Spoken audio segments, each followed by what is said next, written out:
Hello everybody, this is Stuart Wilde. Welcome to my tape, The Quickening.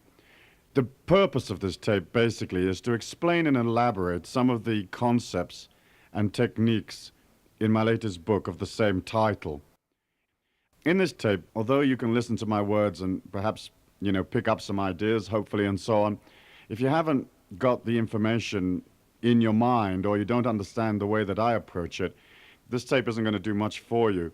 The other thing is that the whole etheric, being the life force, the inner invisible part of mankind, there's a link to that etheric. And if you don't understand how to create that link in the first place, then what you're looking at is, it's like the Czechoslovakian yellow pages. It ain't going to do you a lot of good.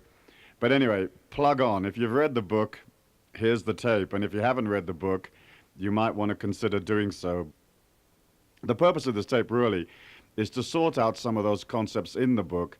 When you think in terms of psychic perception and astral plane and aura and dimensions and spirit world and all that good stuff, it can get incredibly confusing, especially if you read the old sort of, theosophist texts or the occult text, and they talk about the causal body and the mental body and the auric body and this, that, and the other. And of course, when you look at it all and you simplify it, there's basically one energy, and that energy is the life force, or the etheric, as I call it. So we're in the physical plane, we're in the mental plane, obviously, because of our thinking.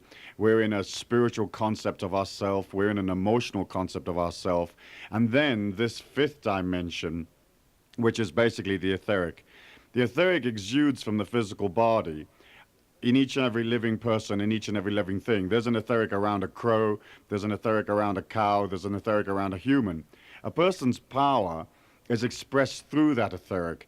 In other words, a person that isn't very strong, that's sort of slightly wimpy, has a very feeble-looking etheric. Not only does this etheric not stand out from their body, but basically speaking, it has wispy fragmentation in it. It has a lack of consolidation, a lack of cohesiveness to it. And the whole point of my book, talking in terms of the concepts of the warrior sage, talking in terms of many of the oblique ideas, which are almost occult in many ways, although I don't like to use that term because it has negative connotations, especially in America. But these occult techniques are techniques for consolidating and strengthening that identity within you.